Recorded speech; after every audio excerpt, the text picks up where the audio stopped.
Entame rêvée pour les Aubois qui obtiennent dès la première minute un coup franc très dangereux dans la surface de réparation ariégeoise.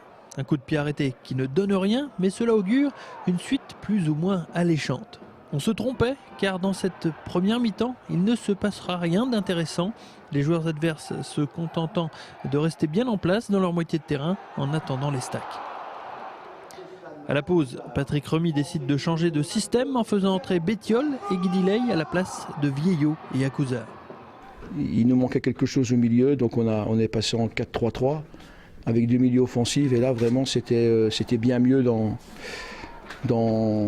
l'animation, de la conservation, et ça nous a permis encore plus d'avoir d'occasions.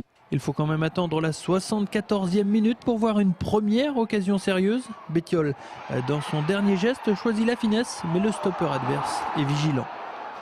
Alors que l'on se rapproche du terme de la partie, Enza Yamissi lance un pétard à l'entrée des 16 mètres, mais Grégory, le portier adverse, sort la frappe du centrafricain d'une belle claquette. On se dirige alors vers un troisième match nul d'affilée pour les Stacks quand Guidiley sert Faussurier dans la surface de réparation.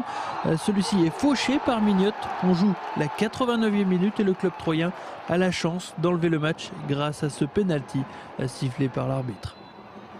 La Fourcade ne rate pas l'offrande et donne la victoire à son club. 3 points dans la douleur. Au début de l'année, dès qu'on a une occasion, c'était but direct. Donc maintenant, il faut être un peu plus patient et encourager nos attaquants. Et voilà quoi, parce qu'ils font beaucoup. Eux aussi, mentalement, ils font les efforts pour essayer de mettre au fond. Mais bon, après, il y a des gardiens, il y a des défenseurs, il y a des pieds qui traînent.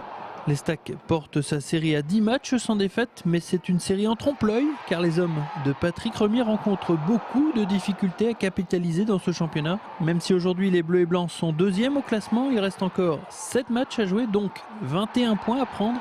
L'avance de 8 points sur le quatrième Créteil paraît suffisante, mais les expériences du passé ont prouvé que dans le football, il faut parfois s'attendre à tout.